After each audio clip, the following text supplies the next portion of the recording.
ایک استاد ہیں انجوی نژاد، انہوں نے ایک واقعہ نقل کیا ہے کہ حرم کے مختلف جو صحن بنے ہیں اس میں کسی صحن کی جب تجدید کاری ہوئی تو اس تجدید کاری میں ایک آسٹریلیا کا انجینئر تھا جس کا جو تخصص تھا، جو اس کی مہارت تھی وہ گیٹ بنانے میں تھی، دروازے بنانے میں تھی. تو بہرحال وہ بھی آیا تھا، اس کو بھی ہائر کیا گیا تھا. صحن بن کے تیار ہو گیا، تجدید کاری ہو گئی حرم کی. تو کہا گیا کہ جتنے بھی لوگ مزدور، انجینئر، آرکیٹیکٹ، جتنے بھی لوگ ہیں جنہوں نے اس میں کسی بھی طرح کا تعاون کیا ہے، سب کو مولا کی زیارت کے لیے بلایا جا رہا ہے اور اس کا خرچہ امام رضا علیہ السلام کے حرم کی طرف سے دیا جائے. اس شخص کو بھی بلایا گیا جو ظاہراً اہل کتاب ہے، یا عیسائی ہے یا یہودی ہے، مسلمان نہیں ہے. وہ بہرحال اس سے کہا گیا کہ جس کا تم نے حرم بنایا ہے، جس کا تم نے دروازے بنائے ہیں، گیٹ بنایا ہے، ان کی طرف سے خاص طور پر یہ دعوت دی گئی ہے، تم بھی آؤ. اس نے کہا ٹھیک ہے. بہرحال آیا. پہلے تو اس سب کو اس نے دیکھا جو اس نے بنایا تھا کہ ہاں سب کچھ بہت اچھا ہے، اور افتتاح ہو گیا. پھر وہ آیا صحن طلائی کے اندر، خود کہا اس نے ذرا لے کے چلو دیکھیں کیا معاملہ ہے. تو دیکھا کہ ایک جگہ ہے کہ جہاں پر جالی سے لوگ لپٹے ہوئے ہیں. کیسے صاحب کرم ہے آپ دیکھیے، جالی سے لپٹے ہوئے ہیں. تو پوچھتا ہے یہ کون لوگ ہیں؟ کہا کہ وہ لوگ ہیں کہ جو اپنی بڑی بڑی مشکلات کو لے کے آئے ہیں اور یہاں پر اپنی مشکلوں کے لیے اپنے مولا سے دعا کر رہے ہیں. تو کہا کہ کیا یہ جو شخصیت ہے کہ جس کی جالی کو پکڑ کے دعا کر رہے ہیں ہر طرح کی مشکل کو دور کر دیتی ہے؟ کہا ہاں. دل سے مانگو، مانگنا آتا ہو تو ہر مشکل دور ہوتی ہے. تو کہا کہ کیا یہ مریضوں کو بھی شفا دیتے ہیں؟ کہا نہ جانے کتنے ایسے واقعات ہیں کہ انہوں نے مریضوں کو شفا دی ہے. ایک مرتبہ اس کے ساتھ اس کا ٹرانسلیٹر بھی ہے، مترجم بھی ہے.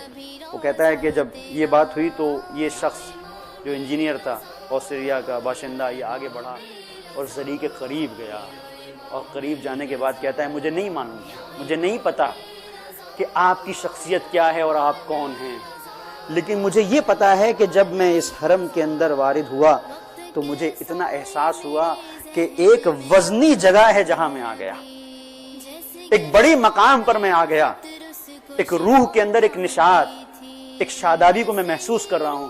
تو بس میری یہ دعا ہے کہ میرا بچہ اپاہج ہے، مفلوج ہے، شل ہو گیا ہے، اس کا بدن چل نہیں سکتا، پیروں سے چل نہیں سکتا. مجھے نہیں پتا کہ آپ کون ہیں اور کیا ہے، اتنا نہیں جانتا. میں صرف اتنا جانتا ہوں کہ یہ لوگ بتا رہے ہیں کہ ایسا ہوتا ہے، تو میری بھی ایک مشکل ہے، اگر آپ حل کر دیں.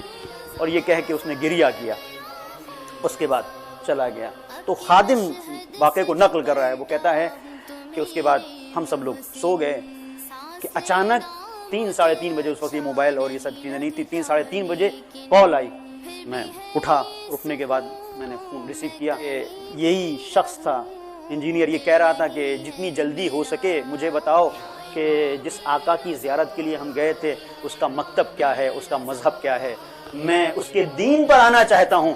تو میں نے اس سے پوچھا کہ معاملہ کیا ہے، تو اس نے جو ماجرا بتایا، کہتا ہے کہ میں یہاں سے گیا یہ دعا کرنے کے بعد، بس میں آیا تھا، میں نے سوچا کہ چلو سبھی لوگ دعا کر رہے ہیں میں بھی ایک دعا کر دیتا ہوں. کوئی خاص مجھے ایسی کوئی امید نہیں تھی، بس ایک تھا کہ ہو سکتا ہے دعا قبول ہو جائے. جب میں گھر پہنچا اپنے جہاں پہ ٹھہرا ہوا تھا، میں جس جگہ پر اپنے گیسٹ ہاؤس میں، وہاں ابھی رات میں یہ 2-2:30 بجے، یعنی جو میں نے تمہیں فون کیا اس سے پہلے میرے پاس آسٹریلیا سے کال آئی. اور کال آنے کے بعد میری زوجہ نے مجھ سے کہا کہ بتاؤ کہ تم کہاں ہو. تو میں نے کہا کہ کیوں، کیا ہوا؟ کہا بڑے گھبرا کے اس نے کہا کہ پتہ نہیں کہ کیسی ایک کیفیت ہے جو یہاں اس گھر میں ہے، اور اس سے پہلے میں نے کبھی ایسا نہیں دیکھا کہ اس طرح سے ہوا ہو. میری کچھ سمجھ میں نہیں آیا کہ وقتی ہے یا دائمی ہے، لیکن یہ بتاؤ کہ تم ہو کہاں؟ کہا کہ میں بارگاہ امام رضا میں ہوں. تو اس نے کہا کہ تم یقین کرو گے تمہارا بچہ جو چل نہیں سکتا تھا، اٹھ نہیں سکتا تھا، محتاج تھا، کوئی اٹھائے تو لے کے چلے، کوئی اٹھائے تو اس کو کھانا کھلائے، کوئی اٹھائے سارے کام اس کو گودی میں لے کر اس کو سہارا دے کے انجام پاتے تھے، وہ اس پورے گھر میں ٹہل آیا اور ٹہلتے ٹہلتے کہتا ہے یا رضا یا رضا یا رضا.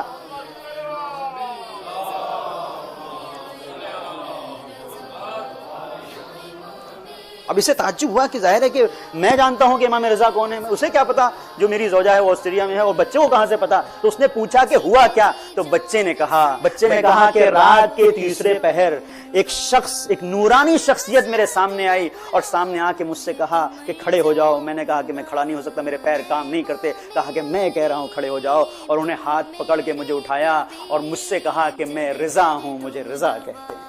صلوات پڑھ دے محمد اور آل محمد.